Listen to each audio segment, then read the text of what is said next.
Baik, Assalamualaikum warahmatullahi wabarakatuh. Selamat pagi, mohon izin sebelumnya kembali lagi bersama saya Muhammad Eki Asmi, NIRM 04031914 dari Prodi Penyuluhan Peternakan dan Kesejahteraan Hewan asal instansi Polbangtan Malang. Mohon izin sebelumnya saya di sini akan mencoba mendiskusikan dan memberikan sedikit informasi tentang how to be a good communicator dari mata kuliah komunikasi penyuluhan dengan dosen pengampus saya Pak Andi Wanan SSTM Ikom.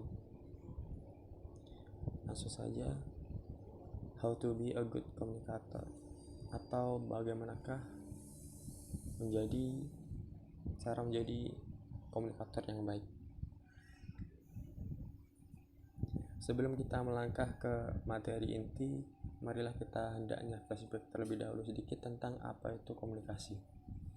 Komunikasi sendiri menurut Wikipedia adalah suatu proses di mana seseorang atau beberapa orang, kelompok, organisasi, dan masyarakat menciptakan dan menggunakan informasi agar terhubung dengan lingkungan dan orang lain. Menurut saya pribadi, komunikasi itu ialah proses menyampaikan pesan dari komunikator menuju ke komunikan dengan harapan si komunikan ini sendiri akan memberikan feedback supaya terjalin komunikasi yang baik. Lanjut. Sini saya sedikit akan mengupas tentang teori Johari Window. Apa sih sebenarnya teori Johari Window itu? Menurut Wikipedia lagi, teori Johari Window atau jendela Johari merupakan sebuah teori yang digunakan untuk membantu orang dalam memahami hubungan antara dirinya sendiri serta orang lain. Teori ini digagas oleh dua orang psikolog Amerika yaitu Joseph Love dan Harrington Ingham pada tahun 1955. Jadi pada dasarnya teori ini diibaratkan seperti daun jendela yang mempunyai 4 sisi. Apa saja sih sisi-sisinya tersebut? Yang pertama adalah open self atau wilayah terbuka. Kedua adalah blind self atau wilayah buta. Yang ketiga adalah hidden self atau wilayah tersembunyi. Yang keempat adalah unknown self. Mari sedikit kita kupas satu persatu. Apa sih open self atau wilayah terbuka? Itu adalah keadaan di mana sang komunikator dan komunikan merasa saling terbuka atau tidak ada yang ditutupi dalam menyampaikan atau melakukan komunikasi, sehingga tercipta suatu kenyamanan dalam melakukan komunikasi yang mereka lakukan itu. Kemudian yang kedua adalah blind self atau wilayah buta. Keadaan di mana orang lain dapat memahami sifat, karakter, perasaan, pikiran, dan motivasi seseorang, namun orang tersebut tidak dapat memahami sendiri. Ada kan pasti di antara kita yang bisa menilai, memahami sifat atau mengerti tentang apa watak orang lain, namun justru terkadang kita juga belum bisa untuk menilai diri sendiri. Nah, ini disebut keadaan blind self. Kemudian adalah ketiga, hidden self atau wilayah tersembunyi. Keadaan di mana seseorang memiliki kemampuan untuk menyembunyikan sebagian hal yang dianggap tidak perlu untuk dipublikasikan kepada orang lain. Jadi, menurut saya hidden self ini adalah pintar-pintarnya sang komunikator untuk menyembunyikan kelebihannya dan kekurangannya yang dianggap orang lain itu tidak perlu tahu tentang masalah atau perihal tersebut. Dan yang keempat adalah unknown self atau wilayah tak dikenal. Kondisi seseorang tidak dapat memahami dirinya sendiri dan orang lain. Sangat jelas sekali, bukan? Maksudnya adalah kita sebagai diri sendiri atau komunikator dan orang lain pun tidak tahu tentang kondisi yang kita alami tersebut. Baik, next. Jadi bagaimana sih cara agar menjadi komunikator yang baik sesuai dengan inti pembahasan kita pada kesempatan kali ini? Kalau menurut saya pribadi, ada beberapa cara untuk dapat menjadi komunikator yang baik, dan dari beberapa sumber juga ada banyak sisi pandang. Saya akan sedikit mengupas tentang salah satu sumber, adalah bagaimana ada 11 cara agar menjadi komunikator yang baik. Apa saja yaitu, yang pertama adalah learn to listen. Bagaimana kita menempatkan diri menjadi pendengar. Jadi seorang komunikator itu hendaknya bersikap, perlakukanlah orang lain sebagaimana orang lain juga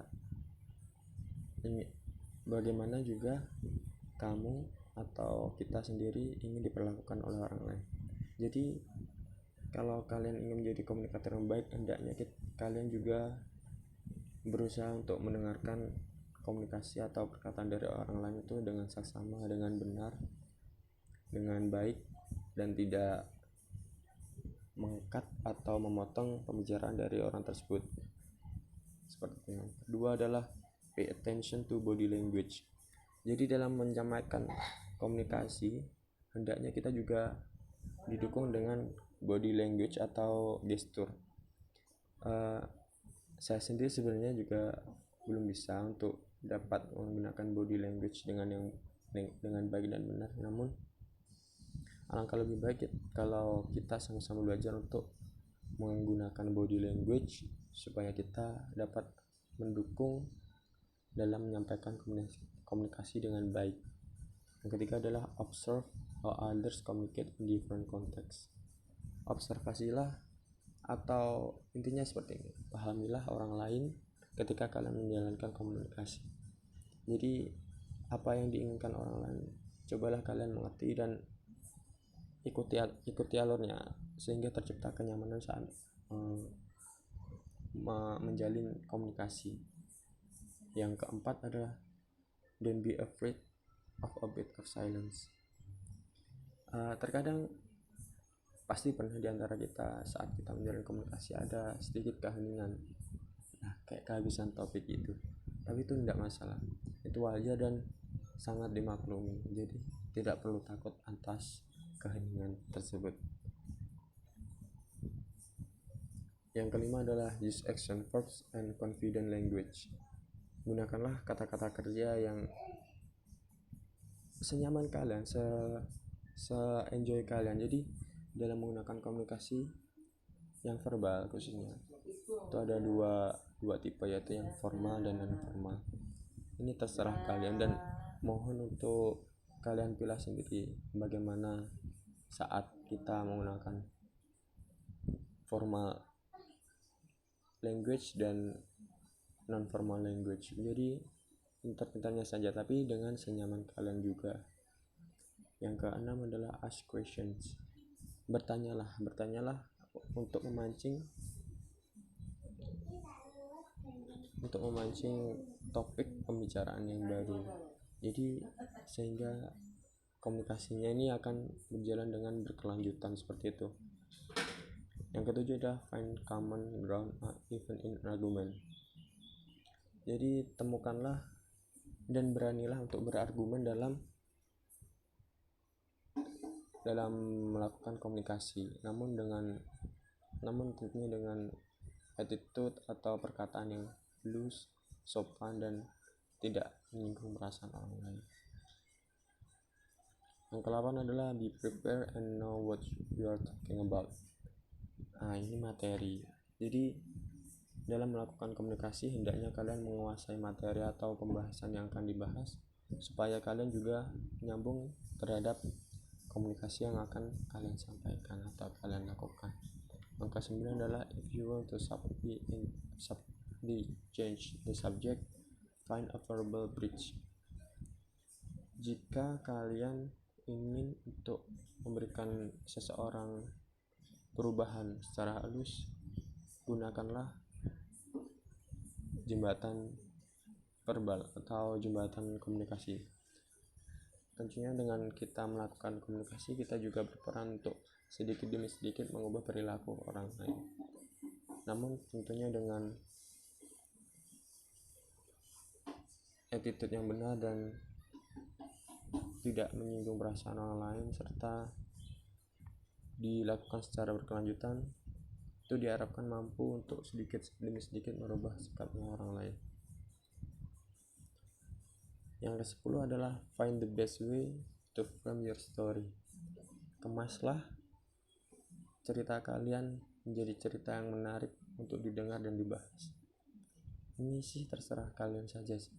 Bagaimana kalian nyaman untuk menyampaikan suatu pembahasan tertentu dengan semenarik mungkin dan se-enjoy mungkin. Yang ke-11 adalah relax. Dalam menyampaikan komunikasi, hendaknya kalian juga relax atau nyantai, sehingga juga endingnya kalian akan merasa nyaman dalam menyampaikan suatu komunikasi atau pembahasan tersebut. Baik, lanjut saja ke slide berikutnya. Conclusion atau jadi kesimpulan dari apa yang saya sampaikan tersebut. Apa yang bisa saya sampaikan kali ini adalah, yang pertama adalah komunikator yang baik itu gimana sih caranya, yaitu yang pertama adalah kita persiapkan dulu topik atau pembahasan. Sebelum kita memulai komunikasi, hendaknya kita mempersiapkan pembahasan terlebih dahulu yang akan dibahas. Jadi materi, persiapkanlah materi sedetail dan sebaik mungkin, jadi kalian akan menyampaikannya secara enjoy dan relax.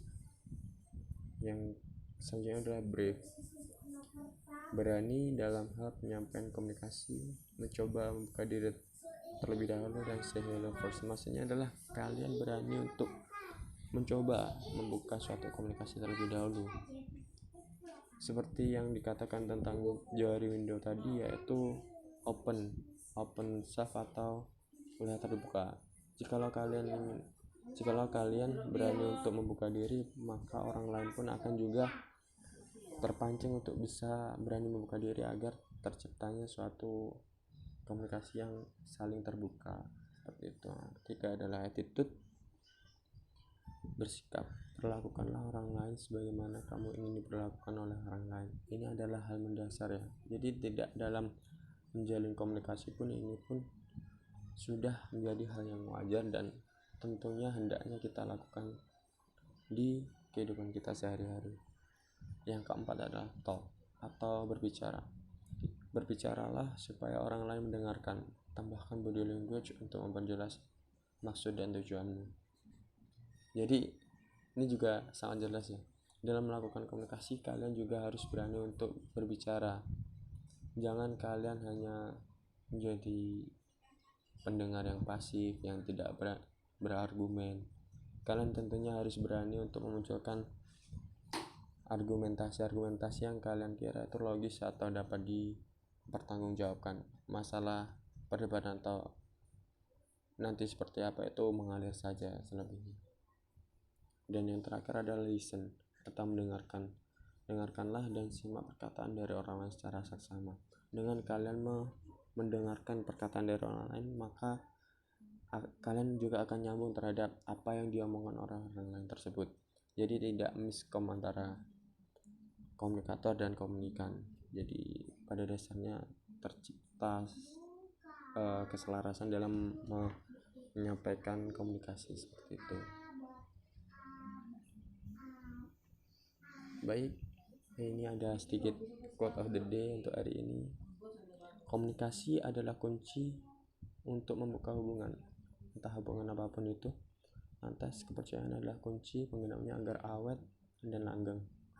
Jikalau kalian punya dua hal ini, maka hubungan, pertemanan, bisnis, keluarga, dan lain-lain akan berhasil. Next.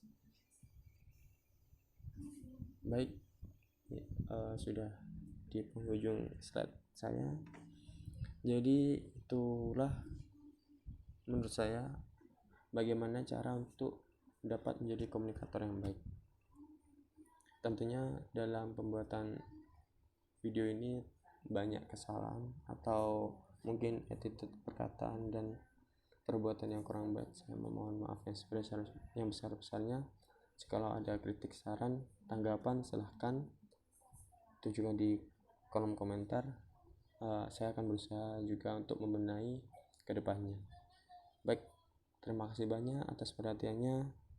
Saya tutup terlebih dahulu. Wassalamualaikum warahmatullahi wabarakatuh.